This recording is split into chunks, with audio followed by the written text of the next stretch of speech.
欢迎电视机前的观众朋友走进天津卫视的大型情感节目《爱情保卫战》，来看看今天请到的几位情感导师是谁？他们是心理医生觉民，欢迎觉民老师；情感导师曲伟，欢迎曲老师；情感导师莎娜，欢迎莎娜老师；情感导师陆琪，欢迎陆老师。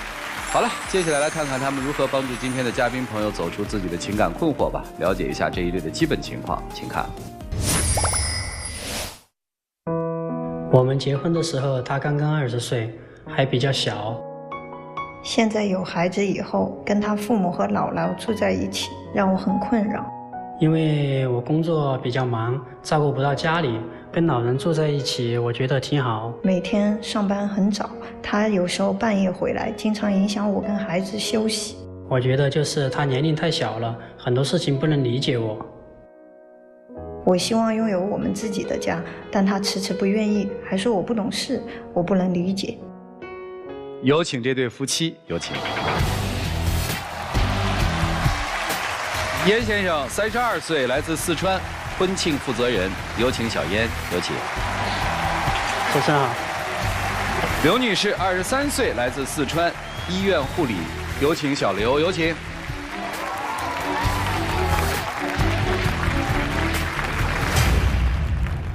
欢迎两位哈，你算成功人士了哈？不算吧啊？怎么不算呢？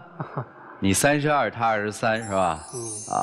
结婚3年了吧？也有娃了对吧？对。现在是一个4世同堂的大家庭，对吧？这不是人生很圆满吗？这还不成功吗？在家庭方面的话，我觉得还行吧。事业方面还差得远，刚刚开始起步吧。他说家庭还行，你觉得行吗？我觉得不行。不行在哪儿呢？主要是我工作的原因，因为他外婆的年龄比较大，老年痴呆给我们生活带来了一定的困扰。然后他妈妈要带外婆的同时还带我们的孩子，就比较辛苦。现在是4世同堂住在一起是吧？对。住在多大的房子里？130的样子，3室1厅。外婆老年痴呆。我们本来计划把她送养老院，但是没有人收。因为他不仅老年痴呆，然后他还经常回忆往事然后经常说一些骂人的话嘛然后晚上的话他非常大声，会吵到我老婆休息吧。您是在医院做护理工作的？对，门诊那边。然后我主要的工作的话就是白天上班不会倒夜班这种一般几点钟要去？6点半的闹钟嘛，然后我们7点半的话就必须要到医院。孩子多大呢？2岁。2岁的孩子，再加上一个有老年痴呆的外婆，应该是休息不好，对吧？晚上他会一直说话，一直回忆往事。我休息不好的同时，孩子也没办法好好休息。那这个就简单了，搬出去住不就得了吗？这个问题我之前也考虑过因为现在小孩子没人带嘛，我们都在上班，然后我是主要做婚庆，然后还有花艺设计。花艺设计的话，很多外地的都要请我去给他做花艺，然后四川到处跑，所以说可能没时间带孩子。然后他的话要上班，平时也没时间。我妈妈也可以带呀。他妈妈也在上班，根本就没法带孩子。本来我妈妈的眼睛就不是特别好，然后她出来带孩子的话，正好借这个机会，然后就不用上班了。现在不现实，我们自身的话，照顾自己都还比较困难。因为我平时上班，我不喜欢做饭，然后他也不喜欢做饭，可能1个月就做1次或者2次饭，然后平时大部分都是在外面吃的。家务我们也从来都不自己打扫，没法照顾自己。这怎么会呢？因为有孩子的话，我们平时肯定要经常在家自己弄呀。因为就自己弄呗。都不愿意弄。你怎么知道我不愿意？家里面的卫生就是我们现在住一起嘛，我们自己房间的、家里面的卫生都不怎么打扫，很多时候都我妈妈进来打扫的。我也可以做呀，我又不是没做过，而且有的时候下班回家确实是医院病人比较多，有的时候太累了，然后所以就不想做，然后但是不是代表我不做。我们的这个家庭的话，因为主要就是靠我个人。创业又一直不怎么成功嘛，然后这儿才刚刚又买了一台车子，然后现在如果我们买房子的话，因为我们2个都是独生子女两边父母的话到时候必须要我们来照顾。到了60岁以后，我打算的是大家住一起就必须要买一个大一点的房子，180左右，我都去看了，一些楼盘，180左右的房子的话，基本都在400万左右。现在，但是我们现在的话，就只有100万左右。前面和别人合作做了一个婚纱摄影基地，现在也亏了，然后剩下的这钱也不多。然后如果我们买房子的话，贷款300万，利息我们起码都要200万，对吧？然后我们一个月花1-2万，你说我们还存什么钱啊？对吧？你们家现在钱谁管啊？问一句。我嘛。他挣的工资也。他挣的自己花嘛，我挣的就家里面开支嘛。因为我的工资一般就孩子，比如尿不湿呀、奶粉啊这种，然后他的工资一般就存起来嘛。然后因为我们买车了之后也没有多少钱了。这家里面的吃用啊，平常的开销是谁的呀？开销基本都是我妈妈在负责，有时候我们比如说她放假的时候就我们去买菜嘛，平时我也不在家里面。咱现在不买房子，搬出去租房子住行吗？我不怎么喜欢租房子，然后她的话，她也不怎么喜欢租，她就非要我买，都说了。可能有1年了吧，就一直。你结婚的时候没考虑过这个问题？吵架就要说这个问题。因为当时结婚的时候，外婆还没有过来，当时的话情况没有这样，可能是因为年龄大了嘛，然后就慢慢的回忆往事，然后慢慢的变成这样的。那你觉得现在基本上不在家？看起来好像风平浪静，实际里面潜藏了很多危机。女生已经做好了一个最坏的打算，就是我搬出去。你们不是都不搬吗？我一个人搬，孩子呢我就放在那儿，我得空就去看。这个我不能接受。你不是你接不接受，人家有权利这么做呀。惹急了他跟你离婚都行，他可没说离婚呢，他只是说我搬出去。这个的话，反正我是不能接受的。好了，所以小夫妻俩看起来是为跟不跟继续维持四世同堂的居住方式在争，其实在这个背后藏了很多东西。我们听听老师们的分析，一起进入丘比特问卷。觉明老师，我们发现其实很多都市的年轻人，都市的忙忙碌碌的人群们，都在为生活做准备，却从未真正的生活过。有的人经常会说，等我有了钱，我再去干什么；有的人常会说，等我有了时间，我再去干什么。他们就成为了生活的准备者，而不是真真正正活在生活当中。所以我们要理解婚姻是什么啊？话题要回到我们的婚姻上。所以我理解婚姻呢，我常说，婚姻是2个人共同生活下去的愿景的相互妥协。你们俩不是在相互妥协。女士呢有愿景，对生活充满了未来的想象；男士呢对未来有些焦虑，用我们的学术名词说，有点分离焦虑。为什么呢？虽然这棵树啊已经不能为我遮风挡雨了，但是啊它毕竟是个依靠。所以说句不客气的话，你有点妈宝，你对未来的未知充满了一些恐惧。刚才赵晨老师问你说，你现在意识到危机了吗？你没有直接回答这个问题。其实现在你太太没有明确提出离婚，已经说你们不走我走，这本身已经说明了你的婚姻开始亮红灯了。所以我觉得不妨去妥协，不妨去变化，大不了我们再变回来嘛。男士，我要告诉你，不要为生活做准备，一定要去学会变化。离开妈妈，我们长大了，就这样。好，谢谢觉明老师。来，曲总，我很不喜欢你们2个人，知道为什么吗？山大老师，曲总刚才是从长辈的这个角度说你们2个人自私，我正好想到的是另外一个角度来证明你们2位的自私。我比他们脾气都好，我脾气最好，我不骂你啊。哎呀，你现在骗人都不脸红了。我觉得这事很奇怪，你知道吗？为什么？因为你太太其实提出了好几个方案，好多方案，她能接受很多方案。你要买房，把他妈接来带孩子，一个方案，你不能接受。租房你也能接受，对吧？甚至于辞职自己带娃，也是一个方案。甚至于你啥也不同意，他愿意自己一个人住到医院对面去，甚至连娃他都可以不带走，也是一个方案。可以说涵盖了所有的可能性，你都没同意。为什么几近于所有的方案你都不愿意接受？你宁可让一个像灾难一样的家庭环境持续下去，甚至于连你自己都忍受不了这样的家庭环境。你作为儿子你都躲了，但你不允许老婆躲，你拒绝老婆所有的方案，这是为什么？夫妻两个人之间的交流，你需要把需求说出来，你不说出来，问题永远解决不了。我们不说你们两个人，你觉得你妈的日子过得好吗？现在，你觉得你爸的日子现在过得好吗？事实上，你妈你爸的日子过得可能比他还不如，对不对？上有老，下有小，还有第三代，他们的日子最难过了。你心里面也可能是有一点使命感的，大家族，老人、父母、老婆、孩子都要在一起。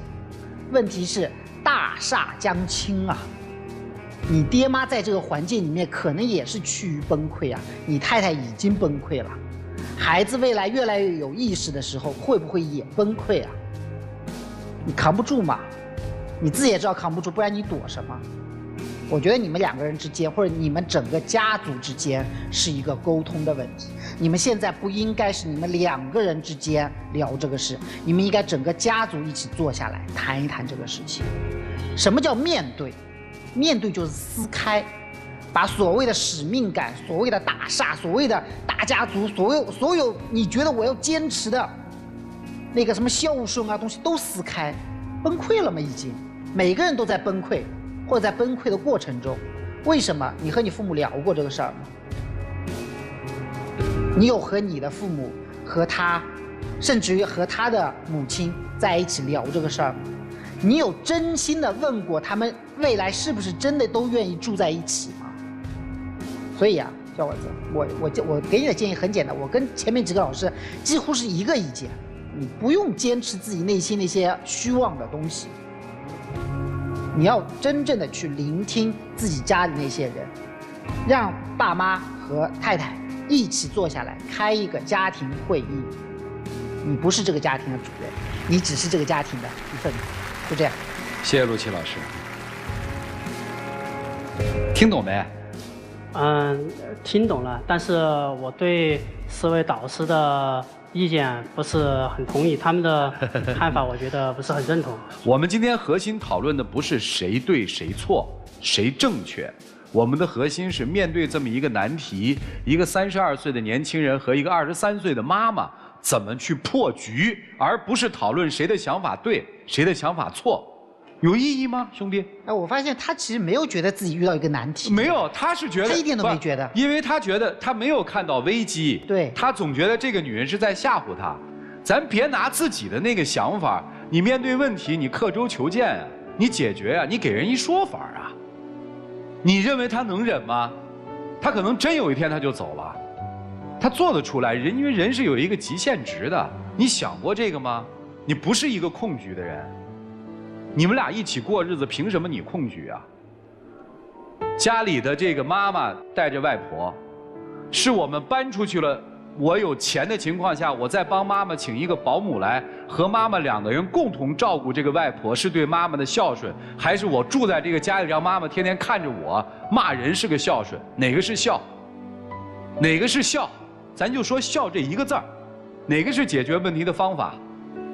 搬出去租房子怎么就不行？你留恋的是什么？你说。我们知道，让一个老年痴呆症患者和一个2岁的孩子待在一起，这件事儿就不对。没有人这么干过，也不敢这么干，那是出问题的。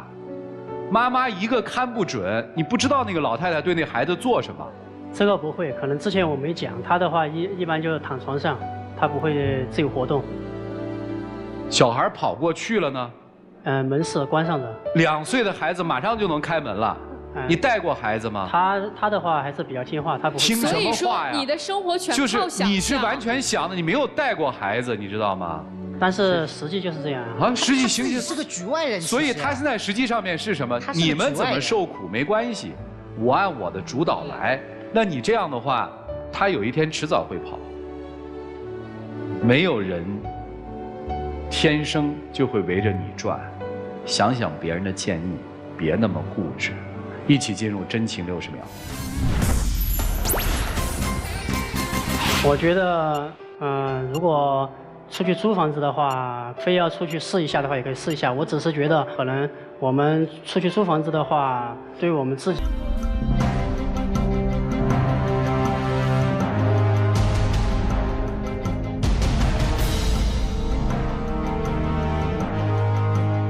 好了，电视机前的观众朋友，欢迎大家登录优酷视频收看节目的完整内容。来吧，接下来我们看看这对夫妻的选择究竟是怎么样的？他们会为了这个婚姻向幸福往前迈一步，而各自退一步吗？请开门。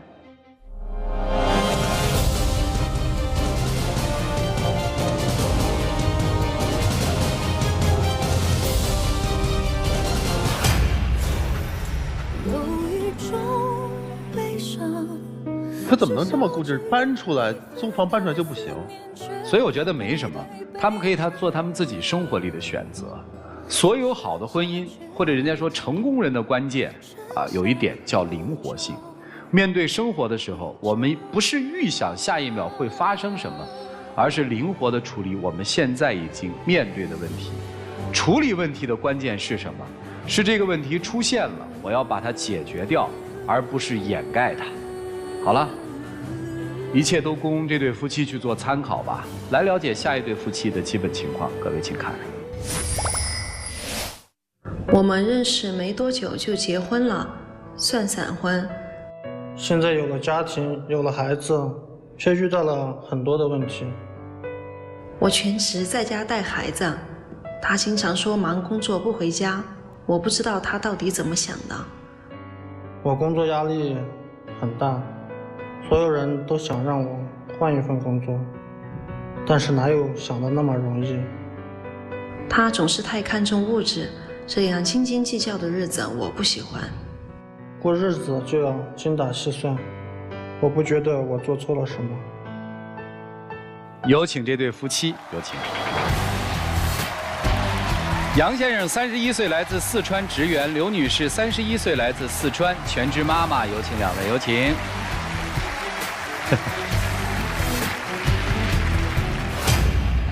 欢迎两位哈！结婚多久啊？2年了。这孩子多大？孩子1岁。认识多久结的婚啊？2年半吧。认识2年半。一共2年半。认识半年结的婚是吧？3个月的样子。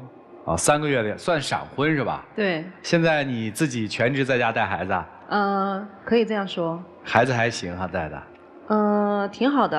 啊，你觉得呢？这咬牙切齿的，这是受了多大的委屈啊！这是。没有啊，生活都是这样子吗？生活都是哪个样子？磕磕绊绊的。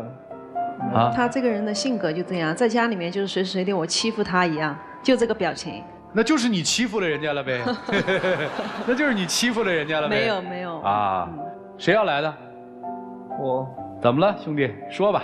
因为闪婚嘛，然后在一起接触了解的时间不是很长，然后就刚开始就是因为都是看到对方的优点，然后就觉得挺合适，然后就闪婚在一起啊，然后没有过多的接触，在家里的时候2个人观念达不到一致啊，会产生很多小吵小闹的问题，时间久了就成为大问题了啊。比如说哪些观念不一致？对于教育小孩的一个观念上面的这才1岁。现在在都市生活的话，小孩还没出生就开始要规划小孩上幼儿园的事情了，然后小孩生出来之后呢，还没到1岁就要规划他以后小学、中学、大学的问题，然后这个事情还没有到该着手办的时候就全部提出来，就提前产生很多问题。谁提呀？他提。因为小孩快1岁了嘛，马上就1岁了，所以说我觉得，幼儿园这些说实话确实有点早嘛。这个只是家庭里面的闲话而已，只是说我们俩就从聊天当中就可以看出，等于说我们俩对小孩的期许有很大的那个不一样。就假如说我亲戚朋友他们小孩读私立，我就问问他，我就和他讨论这个问题。我说私立确实也挺好的，应该环境啊、教育啊、师资各方面都挺好的。可是他又觉得，哎，小孩啊能读就读，不能读的话他自己就去打个工就行了，他就这种想法。现在学校也挺多，教育方式也挺多。在都市生活的话，各方面压力比较大，很多学校也好，幼儿园也好，都有公立的嘛。公立的按国家教育制度走嘛，然后收费各方面也比较均衡嘛。所以说，我觉得这些需要从小规划呀。假如说小孩从小的他那个艺术啊，或者是我们可以从另外一方面去考虑啊，或者是为他考虑一下以后可以做一点自谋生路的一些生意啊，或者啥的。对不对？小孩生出来以后，我们不可能就……其实我个人的观点想表明的其实非常简单，就是说在自己的经济条件能力的状况下哈，你选择公立和私立这两点上面，我产生分级嘛。其实这只是一个例子，其实我们都是家里说闲话，可是就可以看出我们俩观念有很多不一样呀。这好多夫妻聊天不都这样吗？可是别人是聊天，我们俩他就觉得是问题啊，他就觉得我是虚荣攀比。你们家现在的这个收入主要是您是吗？对，您不挣钱。哦，我不挣钱。啊，他花钱大手大脚吗？还行。他挣得多吗？反正就是普通工薪，7、8千吧。够你们家开销吗？现在的这么好的话，那我们俩就不会站在这儿了，知道吗？那以后孩子大了，然后我们父母呢也不能给予我们经济上的帮助。假如说我们没有很好的规划，我觉得，以后我觉得矛盾会更多。您指的很好的规划是什么呢？最起码说，我不说等于说他要马上跳入一个很好的另外一个高度，可是他起码说应该去考虑一下他现在等于说有什么特长啊或者什么的，而且他现在的工作我觉得一点都不好，他现在的工作。想法，人人都会有很好的想法，但是做想法有一个。现在我们还年轻，小孩还小，开支不大。其实我和我父母还有你父母，我们都商量过。其实，假如说你真的去愿意尝试其他的行业，或者是觉得有发展的东西，其实家里的小孩啊、奶粉钱啊、什么生活费啊，其实你都不用考虑这些东西。我的父母、他的父母，他们都会给予一定的支持啊，就是说让他去，等于说给他一定的时间、一定的空间，让他去做自己想做的事情。哦，你们逼着他去创业是吧？也不一定是创业嘛，反正就是让他去想一想。挣大钱哈。对。万一挣不到呢？万一挣不到，大不了就……你们凭什么就安排了一个31岁男人的未来和人生呢？这不是说我们安排呀，我们只是说，想给他一个等于说我们的想法。他和他妈妈都经常给我规划工作，经常通过他或者是他妈妈会提出来，你这个工作啊，干了几年也没啥起色，工资也没涨啊，要换一个离家近一点的。我发现那边有个什么什么工作，挺好，那个挺好，那个挺挣钱的，要不你去那儿吧，去那儿肯定挺好的，都这样子帮我安排帮我做，我就比较反感吧。我只是说想让你有这个上进心，我没有说让你一定要去做什么，你懂？你还没懂。光说不做有什么用？刘妈妈，我拦你一句好不好？这个男人已经基本快疯了，就在崩溃的边缘了。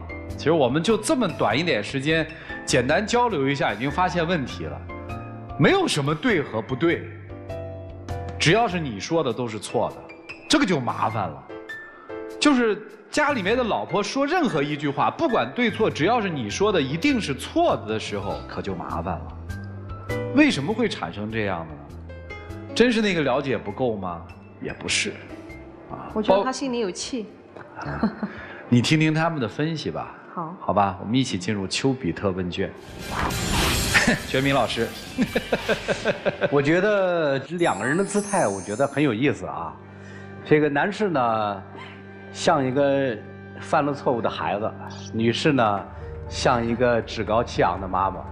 如果是一个老公是龙的话，他有创业基因的话，您拦您都拦不住他。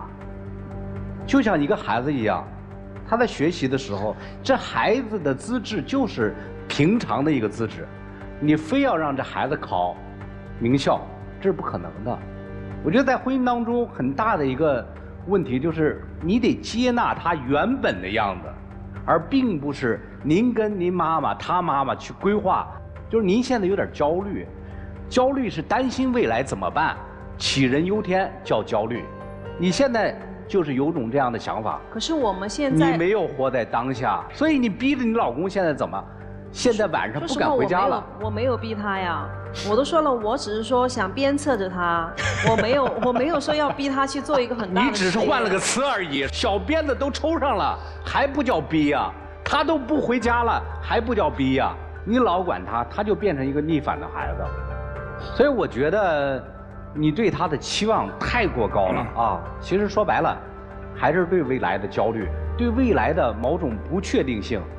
导致了你将你的焦虑投射给了您的先生，您的先生呢，暂时又没办法，他只能躲，不回家，他并不会说按照你的想法，我去创业，我去怎么样的，所以对他来讲，他也是冒了很大的风险。如果他有自信，如果他有能力的话，他不会安心1个月挣7000、挣8000。我觉得你们对他的能力估计的过高，我感觉是这样的。来听听瞿伟老师的意见。来，瞿总，其实每个人在生活当中都面临各种困难，都不是一帆风顺，所有的苦呢，人默默的承受。但是你老公呢，就苦全写在脸上了。我不知道你们在结婚之后，尤其是特别想先分享一段那个宋丹丹老师在采访当中说过的一段话。他说：“原本呀，我只想要一个拥抱。”谢谢。谢谢珊娜老师啊，陆琪老师，你觉得你老公爱，恰恰是因为爱而在一起的。为什么把那个爱变成了搭帮过日子？搭帮成了陆琪老师说的，变成了创业公司了。这是你们夫妻需要琢磨的。一起进入真情60秒。我对你的话没有其他的抱怨和不满吧。现在的可能就是说想表达的就是什么经济、什么家庭，考虑什么家庭情况的事情。等收入高了，不用您说，我自己都会帮你把事情想了，帮你把事情做了。在没有这个条件的时候，希望你能理解现实情况的一个规划一个程度，不用天天给我说，你说一遍其实我心里记住了，知道。你天天说反而我肯定就负面心情了。今天说的其实只是说怎么说呢，就像聊天一样，其实很多东西还是需要下来沟通。谢谢两位啊，请回，谢谢你们。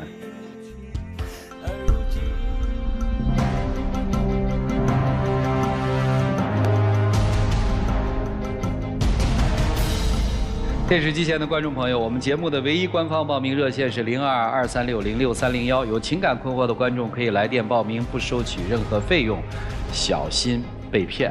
来，请开门。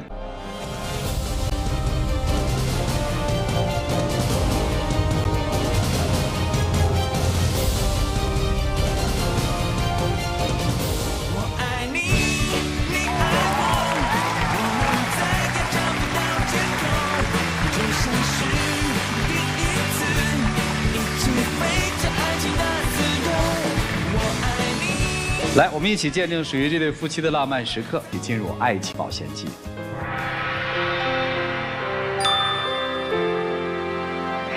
有网友提问说：“我不知道现在适不适合跟他提结婚，现在提吧，他也知道自己的处境，而我家可能不太满意，他却不想给太多口头上的承诺。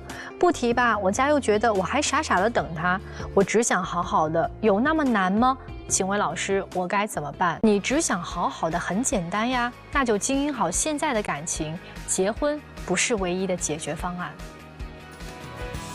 也要谢谢电视机前观众朋友的收看和陪伴，我们下期节目再见，谢谢大家。